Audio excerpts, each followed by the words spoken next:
This review was made possible by contributions from viewers like you.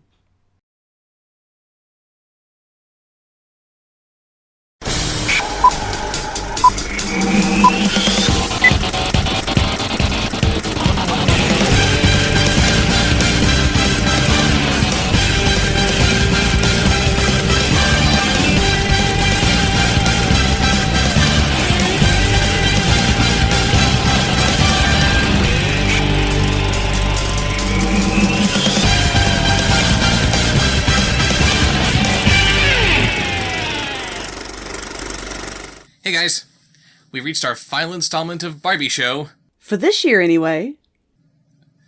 For this year, yes, thank you. So let's wrap things up with Barbie as the Princess and the Pauper. Just like with the Three Musketeers, I can only assume that this is another movie that Barbie the movie star made, which would have her literally playing both Princess and the Pauper. If these filmmakers don't go out of the way to make some CGI split-screen effects, I'm going to be very disappointed. Before the movie begins, I think it's worth pointing out that this movie was produced by Mainframe Entertainment, the same animation studio that brought us Reboot and Beast Wars. Okay, movie, you have my attention. This had better be good. We open on a little prologue showing us that while two identical baby girls were born, with no explanation for why they'd be identical, they grew up to lead very different lives. Princess Annalise was raised since birth to take on the duties of being a princess, while Erica grew up to be a lowly seamstress.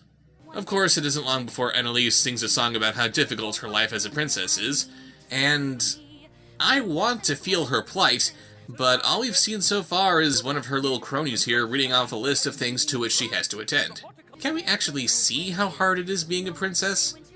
Erica, meanwhile, sings about how she's working off her parents' debts to Barbie's aunt in A Christmas Carol? Well, come on. Somebody show me how the works of Mark Twain and Charles Dickens can share the same universe. Later, at the Temple of Petra, it would appear that every scrap of gold from the royal mine has been, well, mined, leaving the kingdom bankrupt. These two after-hours miners responsible for taking the gold work for the princess's power-hungry toady, Perminger, played by Martin Short. He's essentially Tim Curry's character from The Three Musketeers, but with a bit more in his voice. He sings to his goons about his evil plan to take over the kingdom, because we have to get the exposition out of the way somehow. What's the point of taking over a kingdom that essentially has no economy? Speaking of royalty that makes no sense, we then meet King Dominic of one of the neighboring kingdoms, posing as one of his servants to give Annalise a wedding gift on his behalf. This secret identity sounds like the kind of thing that would be revealed at the end of the movie, or at least be used as a parallel between him and the princess disguising her identity, but no, they just tell us in his introduction that he's the king. Thanks for the spoilers, movie. Of course, Annalise doesn't want to marry Dominic because she's hot for her tutor, Julian. She expresses how envious she is of the lower classes because they're so much more free than she is, and he takes her into town for some fresh air and scenery. Because dense, confined squalor is the best place to do that. It also goes without saying that she's wearing this cape so that she'll be disguised, but no effort whatsoever has been taken to hide what is clearly the most expensive dress in the kingdom, and that she stepped out of the royal coach. Barbie's slogan is, "You can be anything, except for subtle, apparently." It isn't long before she inevitably crosses paths with Erica, who is singing for pennies on the street. They're surprised upon finding that they look exactly alike, but to me they look about as identical as I do with my brother. It's so weird. So many people assume that we're twins. I don't see it. They start singing about how idyllic each other's lives are, and I gotta say, it's not hard on the ears. If I want some eggs, I ring the bell, and the maid comes running in. And she serves them on a silver tray, and she brings a cookie tin. And while I eat, she rubs my feet, and strolling minstrels play.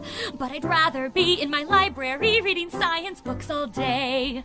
Seriously, it almost sounds like Sondheim wrote it. Their musings are interrupted by a chase between Annalise's cat, Seraphina, Preminger's poodle, named Midas, and Erika'S cat, named Wolfie. Why is the cat named Wolfie? Because he thinks he's a dog.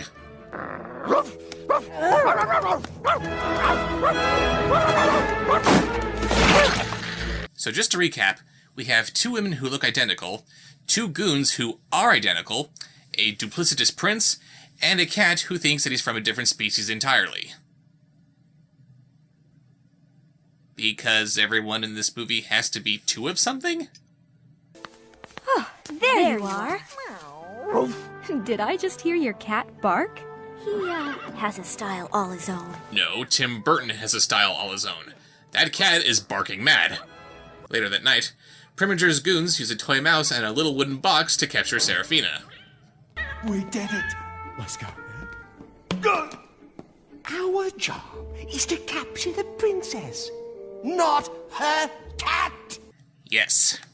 Their plan to kidnap the princess was to lure her away with a toy mouse and trap her inside of a tiny box. Be very, very quiet. I'm ineffectively hunting princesses. They capture who they were really going after and take her, and Serafina for some reason, to a remote cabin in the woods. The queen finds a note the next morning saying that Annalise has run away, and Julian, sensing that something is amiss, brings Erica to the castle to act as her stand-in. He puts her in a blonde wig. Why would he just have a blonde wig lying around? And he sings a song to teach Erica the ins and outs of being a princess. Because this guy is apparently the authority on what it takes to be a princess. You know, with all the other characters with their own unique duplicitous qualities, it wouldn't surprise me at all if this guy actually wanted to be the princess. I feel charming, oh so charming. It's charming, how charming I feel. And so pretty that I hardly can believe I'm real. La la la la la la la la la. Julian presents Erica to the queen, and she believes that her daughter has come home. Back at the cabin, Annalise and Serafina manage to get away from their captors. I don't know what I should be making a joke about. These goons' bottomless stupidity, or the fact that the princess learned the finer points of being an escape artist. Preminger arrives to check on his captive, where he finds that one of his goons is dressed up like her in an attempt to fool him into thinking that she didn't escape. Okay, it would be totally fine if he had simply hidden behind the door and spoke in her voice. Like, maybe he could say something like, "Oh, Mr. Preminger, sir, you don't want to come in here. I'm dreadfully sick, I am, and I'm definitely in here." But he really thought he'd be able to pull off dressing up like her? Why can't villains ever hire competent henchmen? Unfortunately, Julian is snooping around the cabin, and they grab him before he can get back to the queen. Annalise gets back to the castle, but they already have a princess, so she's shooed away into the town. She gets pulled into Erika'S dress shop by Madame What's-Her-Face, who thinks that she is Erica, and for some reason the princess, who was supposed to use her head all the time, doesn't immediately pick up on this. If you weren't such a lazy cow, those dresses would be finished by now. How dare you speak to her that way? How dare I? How dare I? Just who do you think you are? Princess Annalise. That's a hoot! You've got to change a lot more than your hair to look like the princess. So if changing your hair is a thing, then why did Julian ever put Erica in a wig? Then, because the movie has nothing better to do, we cut to the next morning where Erica is enjoying the lap of luxury so much that she, sings a song about how different her cat is. If you bark, celebrate it. Make your mark, serenade it. Noah's Ark should have had a cat like you. And if what you are is a strange you, doesn't mean you should change you. Only means you should change your point of view. Princess Annalise? Hey, feline, you fetch just fine to thine own self. Be true. Your bow wows, the cat's meow. It's how I know you're you. Yes, it sounds as nice as the other songs we've heard so far, but why? We're aware of Wolfie's eccentricities, so there's no point in introducing us to it now that the movie's almost over. He hasn't suffered from it in any way, so there's no point in Erica trying to build him up here. Why does this song exist? I love you the way you are, and that will never change. That will never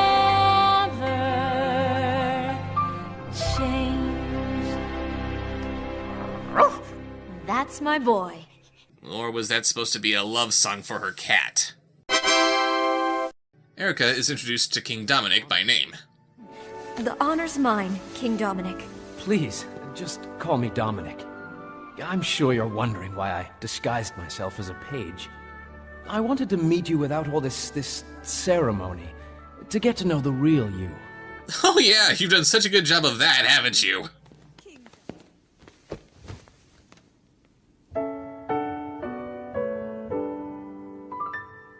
I invented Pup, by the way.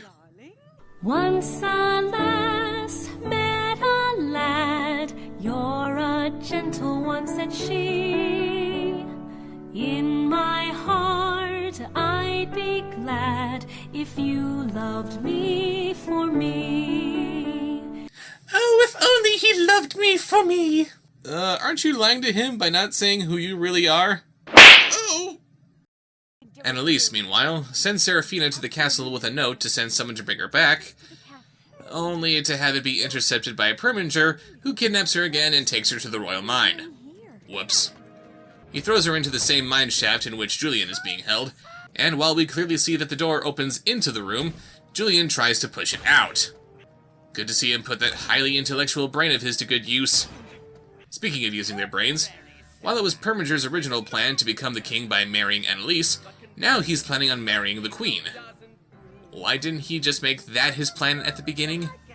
Oh, my dear queen, I'm so sorry that you lost your beloved husband, the king. Please, if you have anything that you need, do not hesitate to ask. Then he makes the mine cave in on them. You know, at the beginning of the movie, they established that the royal gold mine is completely tapped, and the kingdom is essentially broke. If he's going to kill the princess here, why not make it look like some neighboring country was responsible so he could start a war with them? He gets to be king, he gives the economy a much-needed boost, he demonstrates to the audience what a cold-hearted bastard he is. Everybody wins. But no, bury the princess in a mine shaft where it'll be damn near impossible to prove that she's actually dead. That works. Back at the palace, Dominic pops the question to Erica. Whoa.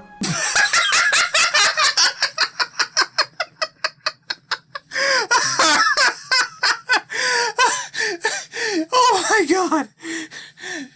She doesn't say, oh my, or my word. She just says, whoa. Whoa. That's screenwriting at its finest. Preminger breaks up the celebration by revealing that Erica is not who she says she is, and they take her to the dungeon, leaving Preminger free to ask the queen to be his wife.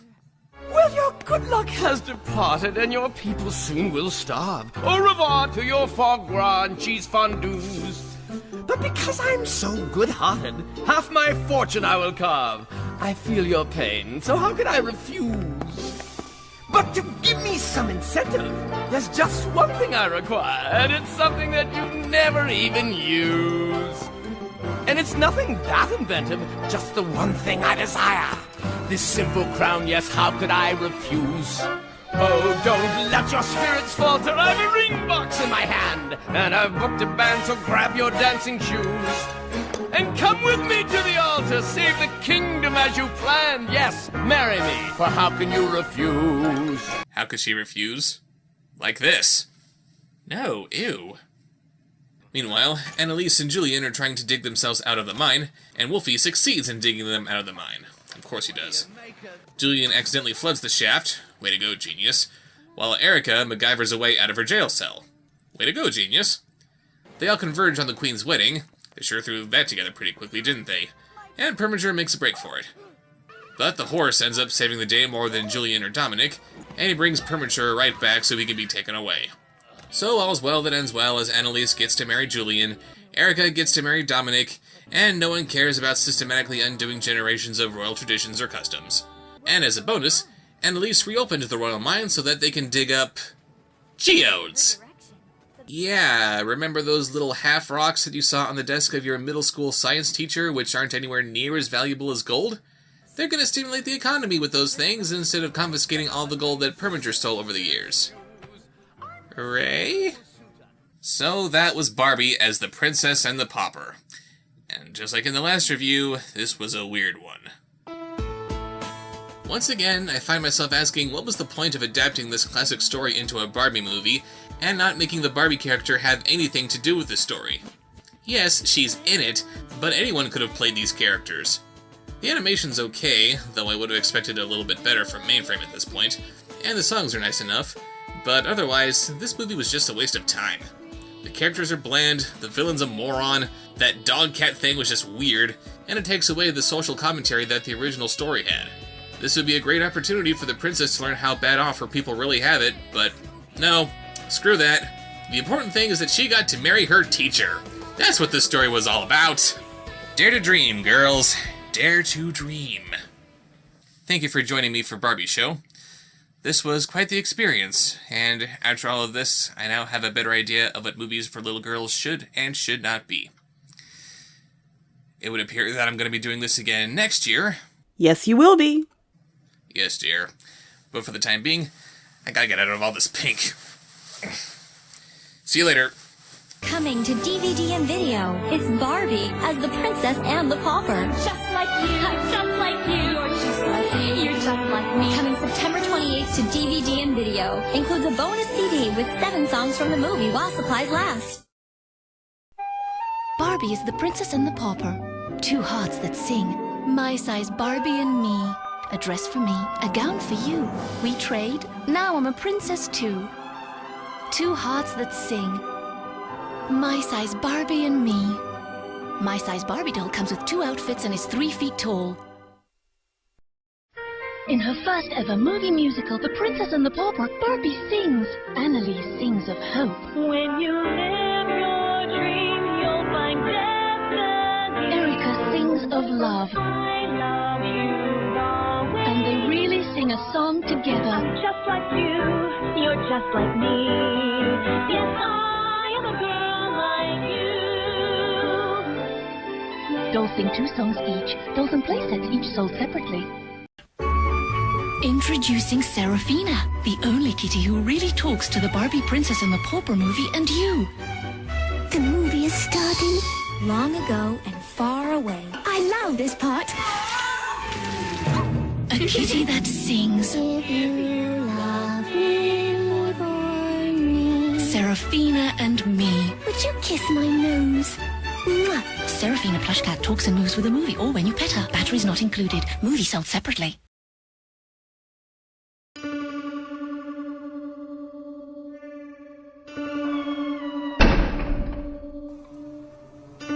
Subscribe, like, follow, comment, share, watch more.